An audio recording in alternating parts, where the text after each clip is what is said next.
they are going to be delaying the launch past August. Hey, what's going on, guys? We're back again. We have another Community Crunch 356. I read through it a little bit last night, get a little bit more detailed view now, kind of collected my thoughts. It looks like Arc is meeting a lot of the community halfway. A lot of the big communities' really big concern was the fact that they were paying money for Arc 2. I personally didn't have a problem with it because I know they're going to charge, now $40, $50 for Arc 2, whereas $10 for Arc 2 sounded a lot better for me. But in the end, I guess it's maybe $10 to $20 difference either way, so it really doesn't matter to me. If more people are more excited about the game, that's ultimately what I'm excited for. But to break this down a little bit more, they are no longer going to be charging I believe it was $49.99 for it. They're going to be going with $59.99, same price across all platforms. The launch schedule for all the maps is still identical. The difference is for the $59.99, you are getting all of the canon DLC maps along with it. A lot of people view this as a major dub. Ultimately, yes, it is less money that I will be spending in August, so instead of 90, I'll be spending 60. So I guess that's fine with me, if more people are happy. They go into great detail about why it's not backwards compatible. I think this did a really good job of answering a lot of the questions of why it's not backwards compatible the same way they were going to. I think it provides, that backstory, that input that a lot of people who don't necessarily know a lot about game development can kind of be like, oh, okay, they gave me a reason other than because I said so. And I think that's probably really important for the community, right now at least. So the official network will go offline on August 31st, shortly before the ASA launch, which means they are going to be delaying the launch past August. I didn't catch this last night. They said shortly before I guess unless they mean they're going to launch it. So this could be two things. Either they're going to launch ASA on August 31st. Before they launch it, they're going to take down the servers. Or it's ASE original network is going offline August 31st. And then a little bit into September, we're finally going to get ASA. So either way, it's good to know. Kind of a little bit better timeline, a little more exact timeline. Also, they went into detail about how they're really bad, really sad about having people have to give up their 8 years of development. Obviously, it's a difficult decision, but ultimately, this is what makes sense for the game and for the community. And I think in the long run, a lot of people are going to be a lot happier because they're going to have a better game that is, good for many years to come. With that, they also launched the original screenshot, I guess, or artwork for the Rhinogonathia, which this is supposed to be the Sky Giga. It can go in the water, it can fly, and it can go on land. So I'm very excited. It's got this shrimp-like dragonfly thing going on. I'm all for it. I'm excited. I can't wait to make videos on it. I can't wait to tame it. I'm excited for new dinos like this. I still haven't tamed the Carchar yet, but we'll get to that. They also go into a little bit more detail about all the things that are going to be changing with the upgrade for Unreal Engine 5. Dynamic navigation mesh creature pathfinding overhaul. Basically, this means is AI of creatures is going to be more selective in how they react with you. So before, like a raptor, right, it would be in your area and it would have a detection area basically, and it wouldn't care necessarily about foliage. Now it can basically detect, okay, are you hidden in a bush? If you're hidden in a bush, it might not detect you unless you're moving.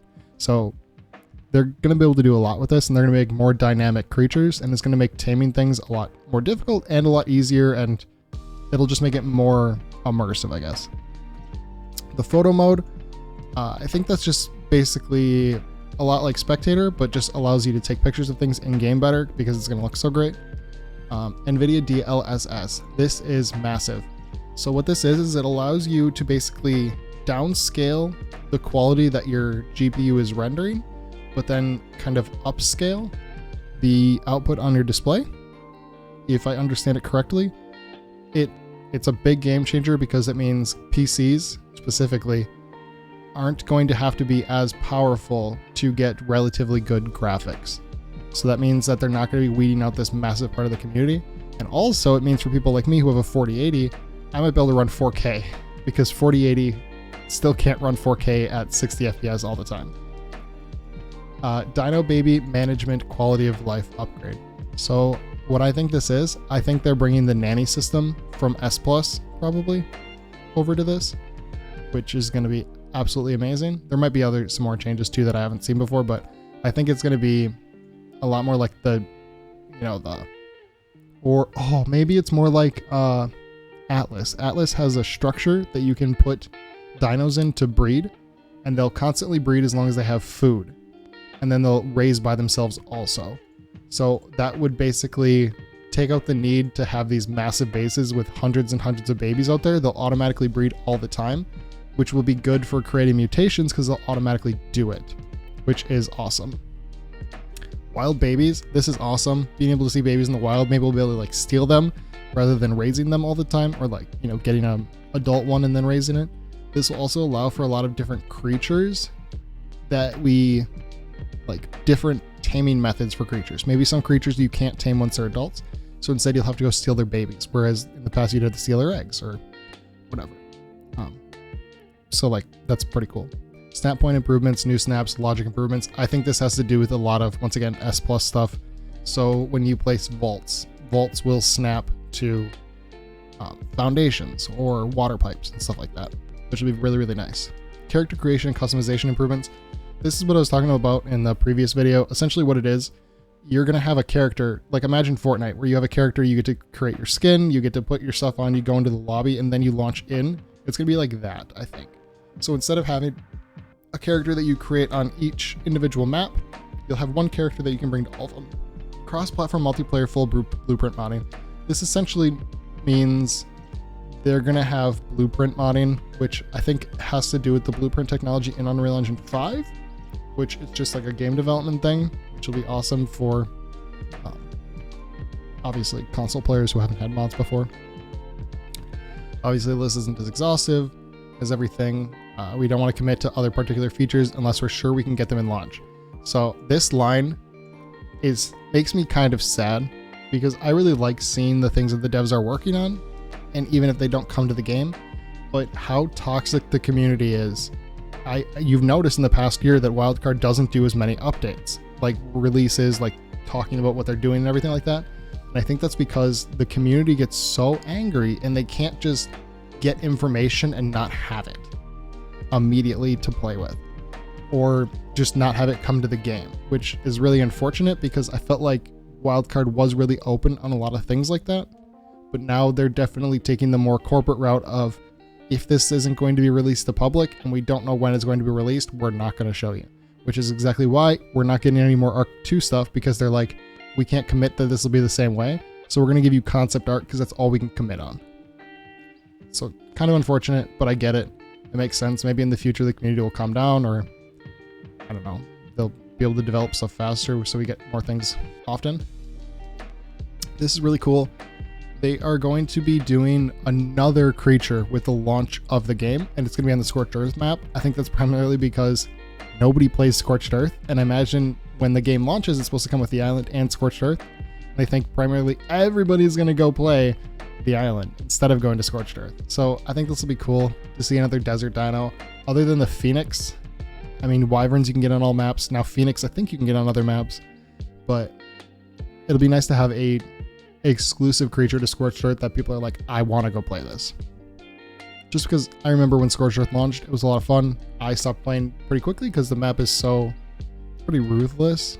I hope maybe they do some reworking with like the decay system in Scorched Earth. I think it's really unique to the map, but I don't think I think if it didn't have that electronic decay over time, I think a lot more people would play it consistently.